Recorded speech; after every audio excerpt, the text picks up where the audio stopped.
Quando a gente fala de carros que realmente marcaram época, sempre aparecem nomes como Supra, Skyline, Eclipse. Mas existe um que não só marcou época, ele criou a própria categoria. O Mazda RX-7.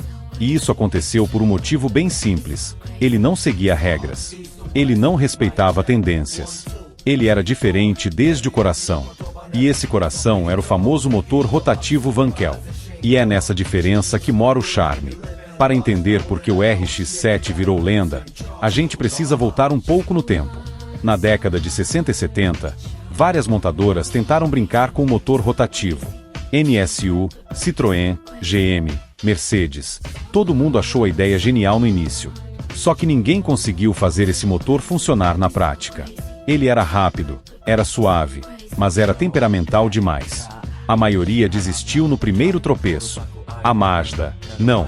A Mazda olhou aquele motor pequeno, leve, girador, barulhento, e pensou, se ninguém consegue, então a gente vai conseguir. E foram décadas lapidando a tecnologia. Os japoneses resolveram não só insistir, resolveram transformar aquilo no DNA da marca. E o ápice dessa filosofia toda foi justamente o RX-7. A graça do motor rotativo é que ele faz tudo ao contrário.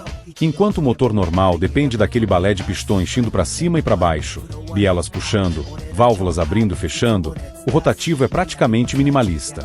Não tem pistão. Não tem válvulas no cabeçote. É um rotor triangular girando dentro de uma câmara em formato quase oval. O movimento é contínuo, suave, sem vibração. E esse comportamento muda tudo no carro. Tudo. Primeiro, o tamanho. O motor é minúsculo comparado ao motor tradicional com a mesma potência. Isso permite montar o motor lá no fundo do cofre, praticamente atrás do eixo dianteiro. Isso dá ao carro um equilíbrio quase perfeito. Você sente isso na direção. O RX-7 é aquele carro que parece leve na mão, parece flutuar, mas ao mesmo tempo gruda no chão. A sensação de guiar um RX-7 é muito particular. Não é só sobre velocidade. É sobre como o carro responde. A dianteira é ágil, o carro muda de direção com facilidade, e você tem a impressão de que o carro entende o que você quer antes de você mesmo. É quase como se o motor fosse uma peça pequena demais para o tamanho da emoção que ele entrega. E claro, tem o som.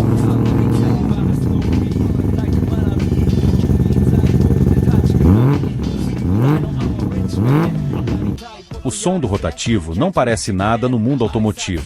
Não é grosso como um V8. Não é metálico como um 4 cilindros girando alto, não é rasgado como um 6 em linha.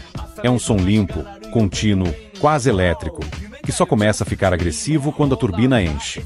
É aquele tipo de ronco que você ouve e pensa, isso não é um carro comum. Isso é um RX-7. E aí vem o outro lado da lenda, o 13B. O motor rotativo do RX-7 virou o pesadelo e o sonho de preparadores no mundo inteiro. Porque ele aguenta potência. Aguenta muita potência. É leve, tem poucas peças móveis e foi feito para girar muito. É por isso que você vê RX-7 de 1000 cavalos com uma facilidade que assusta. O carro virou ícone do tuning, do drift, dos jogos de corrida, do cinema, de tudo. Mas aqui entra o temperamento. Ele é sensível à mistura, sensível à temperatura, sensível ao dono.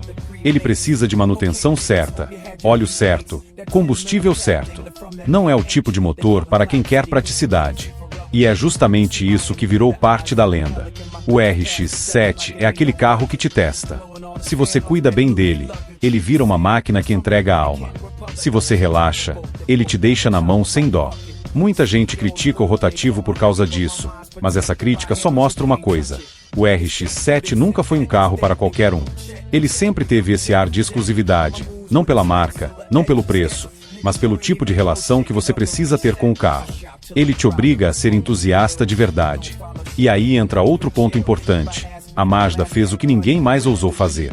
Ela manteve o rotativo vivo durante décadas. Aprimorou, desenvolveu, refinou, enquanto o resto do mundo simplesmente desistiu. E sem essa insistência, o RX-7 jamais teria existido como conhecemos. O ápice dessa evolução toda foi o RX-7 FD, aquele das linhas perfeitas, da aerodinâmica limpa, dos faróis escamoteáveis que já entregam a idade do carro, e do 13B REW, o primeiro motor rotativo de produção com 2 turbinas sequenciais. E isso nos anos 90. Enquanto muita marca lutava para fazer turbo simples funcionar direito, A Mazda já tinha criado um sistema biturbo inteligente em um motor que nem pistão possuía. O RX-7 FD é considerado por muita gente o carro japonês mais próximo da perfeição em equilíbrio entre potência, peso, chassi e sensação ao volante. E mesmo assim, ele nunca teve números absurdos. Não precisava. A experiência bastava. E é aqui que está o maior segredo do RX-7. Ele não virou lenda por números. Ele virou lenda por identidade. Por entregar uma sensação que nenhum outro carro entrega. Todo mundo que guia um RX-7 fala a mesma coisa. É diferente. É especial. É leve, agressivo, sensível, imprevisível do jeito certo. É um carro que conversa com você. E no fim das contas, é isso que transformou o RX-7 no que ele é hoje. Um carro que vive em memes, em jogos, em filmes, em vídeos. Um carro que influenciou o mundo inteiro e se tornou símbolo da cultura japonesa dos anos 90. O RX-7 é tudo aquilo que um carro esportivo deveria ser: ousado, único e apaixonante. E talvez essa seja a parte mais triste e ao mesmo tempo mais bonita. Esse tipo de carro não existe mais. O motor rotativo praticamente desapareceu. O mundo mudou. As regras mudaram. A tecnologia mudou. Mas a lenda ficou. E enquanto existirem entusiastas, enquanto existirem pessoas que amam carros pelo que eles fazem sentir, o som do rotativo nunca vai ser esquecido. O RX-7 não é só um carro com motor estranho. Ele é o resultado de uma filosofia inteira de engenharia, de uma época que acreditava em experimentar, ousar e criar algo que ninguém mais tinha coragem. E por isso ele continua sendo uma das máquinas mais icônicas que o mundo automotivo já viu. E se você curte esse tipo de conteúdo sobre história, a tecnologia e as curiosidades do mundo automotivo, já segue o canal Velocidade Oculta para não perder os próximos vídeos. Aqui, a paixão por carros vai muito além do volante.